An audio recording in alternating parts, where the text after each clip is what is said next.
Assalamualaikum warahmatullahi wabarakatuh. Berikut adalah salah satu video referensi untuk sahabat yang menyukai tantangan menyelesaikan permasalahan pengolahan data statistik pada penelitian kuantitatif. Video kali ini adalah video tutorial tentang bagaimana cara melakukan analisis regresi, khususnya pada jenis regresi linear sederhana, menggunakan aplikasi Statistical Package for the Social Science, atau SPSS. Sahabat, sebelum kita lanjut ada baiknya, sahabat klik tombol subscribe, like dan aktifkan notifikasi, agar channel ini berkembang dan bermanfaat, terutama bagi yang membutuhkan. Terima kasih.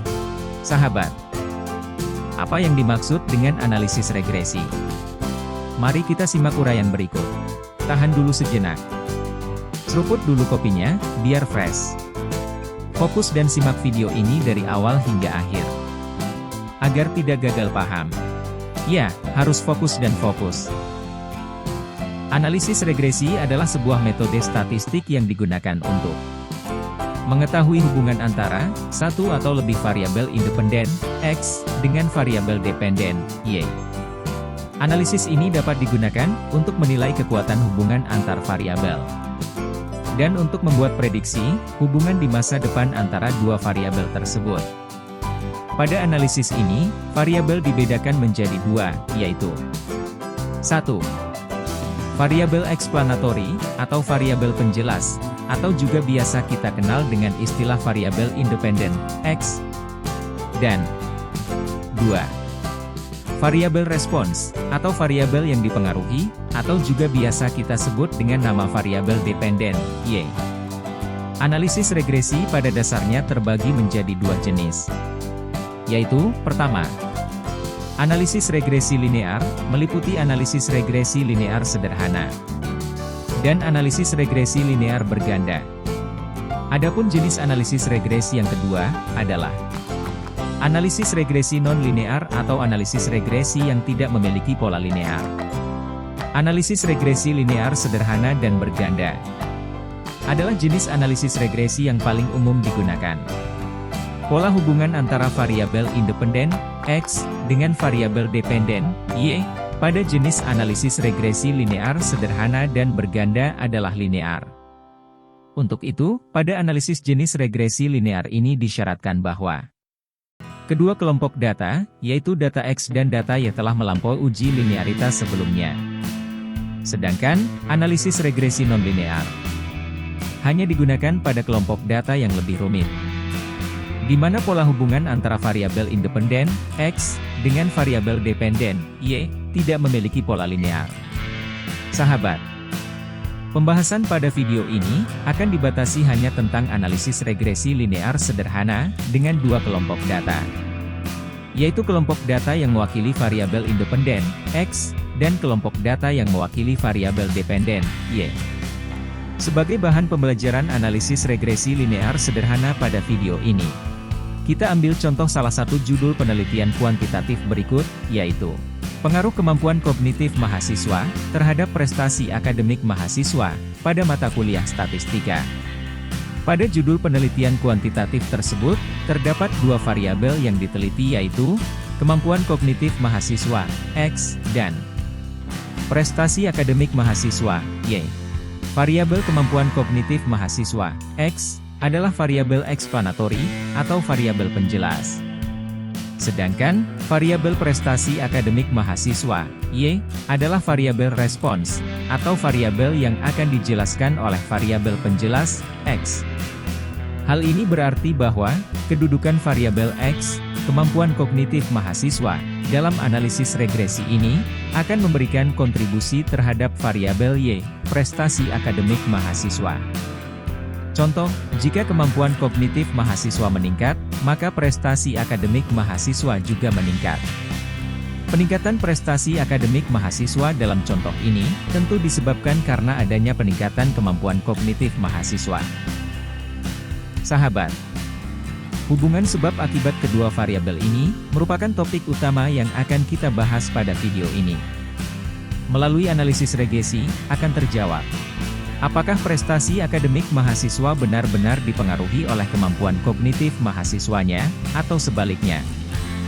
Tidak ada pengaruh kemampuan kognitif mahasiswa terhadap prestasi akademik mahasiswa pada mata kuliah statistika. Untuk menjawab itu, ada 3 langkah yang harus sahabat lakukan, yaitu: langkah pertama, menentukan model regresi. Menggunakan rumus persamaan garis regresi, Y sama dengan A ditambah B, X. Langkah kedua adalah menentukan signifikansi regresi. Setelah kedua langkah dapat diselesaikan, baru kemudian dapat disimpulkan sejauh mana kemampuan kognitif mahasiswa dapat mempengaruhi prestasi akademik mahasiswa, atau sejauh mana prestasi akademik mahasiswa dapat dijelaskan oleh kemampuan kognitif mahasiswa. Dan yang ketiga yaitu menentukan besarnya prosentase pengaruh kemampuan kognitif mahasiswa terhadap prestasi akademik mahasiswa. Selanjutnya dapat dibuat kesimpulan. Nah sahabat, sekarang kita siapkan data yang akan kita uji. Tabel berikut adalah tabel Excel. Ada 2 data yang akan kita uji, yaitu: pertama, data kemampuan kognitif mahasiswa. Dan yang kedua yaitu, data tentang prestasi akademik mahasiswa pada mata kuliah statistika. Selanjutnya, terhadap kedua data ini akan kita lakukan uji regresi linear sederhana. Sekarang kita salin atau copy kedua data secara bersama. Buka aplikasi SPSS. Pastikan tampilan aplikasi SPSS yang terbuka merupakan laman tampilan data view. Pastikan di bagian paling atas. Setelah memastikan semua data tercopy secara sempurna, selanjutnya, klik variabel view. Ubah nama data pada tampilan nama di variabel view. Pada kolom pertama baris pertama di laman variabel view, kita ketik kata kemampuan kognitif. Dan pada kolom pertama baris kedua, kita ketik kata prestasi akademik. Selanjutnya kita renggangkan kolom tersebut agar mudah terbaca jelas. Dan pada kolom desimal, kita ubah angka desimal menjadi 0. Agar data angka pada laman data view berubah menjadi bilangan bulat. Pengisian properti variabel view selesai. Perhatikan menu Analyze bagian atas. Klik Analyze, dan arahkan kursor ke Regression, pilih dan klik Linear. Tampak tampilan dialog box seperti pada layar. Perhatikan 2 variabel pada kotak sisi kiri. Variabel kemampuan kognitif kita masukkan ke dalam kotak independen. Dan variabel prestasi akademik ke dalam kotak dependen. Selanjutnya lihat bagian opsion, kita abaikan semua bagian ini. Langsung saja kita klik OK, dan lihat hasilnya di output. Perbesar bagian output. Akan tampak seperti pada layar. Sahabat, sekarang mari kita terjemahkan tabel output berikut. Pada penjelasan sebelumnya, pertama yang harus kita lakukan dalam analisis regresi linear sederhana ini adalah menentukan model regresi. Menggunakan rumus persamaan garis regresi, Y sama dengan A ditambah B, X. Y adalah variabel dependen. X adalah variabel independen. A adalah konstanta, dan B adalah koefisien regresi. Selanjutnya, untuk menentukan persamaan garis regresi sederhana ini, perhatikan tabel koefisien berikut. Pada kolom unstandardized coefficients, B, baris konstan, adalah nilai A yaitu sebesar 42,367, dan pada baris variabel kemampuan kognitif, adalah nilai koefisien regresinya, yaitu sebesar 0,355. Berdasarkan tabel ini, diperoleh model persamaan regresi Y sama dengan A ditambah B, X adalah Y sama dengan 42,367 ditambah 0,355 X. Selanjutnya, perhatikan tabel ANOVA. Tabel ini digunakan untuk menentukan taraf signifikansi linearitas regresi. Ditentukan berdasarkan angka pada kolom F atau dapat juga melalui kolom SIG. Pada video ini kita gunakan angka pada kolom SIG. Jika nilai SIG lebih kecil dari 0,05 atau 5%, maka model regresi adalah linear, dan berlaku sebaliknya. Jika nilai sig lebih besar dari 0,05 atau 5%, maka model regresi adalah tidak linear. Berdasarkan tabel ANOVA tersebut, diperoleh nilai sig sebesar 0,184 atau 18,4% yang berarti lebih besar dari 0,05 atau 5%. Dengan demikian model persamaan regresi berdasarkan data pada tabel tersebut adalah tidak signifikan, artinya model regresi linear tidak memenuhi kriteria linearitas. Berikutnya, kita lihat tabel model summary. Pada tabel ini, diperoleh nilai R-square, atau koefisien determinasi, KD, sebesar 0,079, atau 7,9%. Prosentase tersebut menggambarkan bahwa kemampuan kognitif mahasiswa memberikan pengaruh terhadap prestasi akademik mahasiswa, hanya sebesar 7,9% dan tergolong sangat rendah. Kesimpulan hasil uji regresi linear sederhana ini adalah 1.